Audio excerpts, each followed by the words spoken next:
Тараз гарнизонының әскери қызметшілері донорлық қан тапсыру туралы шұғыл өтінішке бірден үн қатты. Нақтырақ айтсақ, Жамбыл облыстық қан орталығының мамандары әскери бөлімге барып сарбаздардан қан алған. Осылайша оңтүстік өңірлік қолбасшылығы қиын сәтте жедел әрекет етіп, адам өмірін сақтап қалуға үлес қосты. Оңтүстік өңірлік қолбасшылығына қарасты 5-ші механикаландырылған бригадада бұл күн әдеттегі әскери дайындыққа ерекше миссия қосылды. Мұнда Жамбыл облыстық қан орталығының мобильді тобы келді. Бұл жолғы мақсат өмірі қыл үстінде тұрған жас анаға көмек көрсету. Акцияға офицерлер мен келісімшарт бойынша жүрген әскери қызметшілер ғана емес, мерзімді қызметтегі сарбаздар да қатысқан. Мен қан тапсыруға қарсы емеспін ешқандай.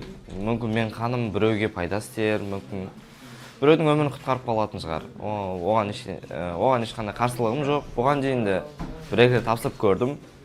Ешқандай қарсылық жоқ. Главный, әскер адам болғаннан кейін әркімге көмектесуіміз міндет, ол біздің борышымыз. Әскери қызметтің ерекшелігіне байланысты сарбаздардың бөлім аумағынан шығуы мүмкін емес. Сондықтан көшпелі бригада форматы донорлық қанды қысқа мерзімде жинаудың тиімді жолы болды. Қан орталығының мобильді тобы бригаданың медициналық ротасына орналасыпты. Мұнда донорлар тіркеу, дәрігерлік тексеру және эксперт-диагностика жүргізілді. Ал арнайы жабдықталған бөлмеде әскери қызметшілерден қан алынды. Біз әрқашан дайынбыз. Әскери қызметшілер қан тапсыруға тек қана әскери жауынгерлік дайындықта емес, қан тапсыруда адамдарға көмектесуге әрқашан дайынбыз. Жиналған қан шұғыл көмекке мұқтаж пациент жатқан облыстық медициналық мекемеге жөнелтілді. Әскери қызметшілер осылайша кез келген уақытта көмекке келуге дайын екендіктерін тағы бір мәрте дәлелдеген. Себебі отан қорғау тек ел қауіпсіздігін қамтамасыз ету емес, қажет кезде адам өмірін сақтап қалуға атсалысу.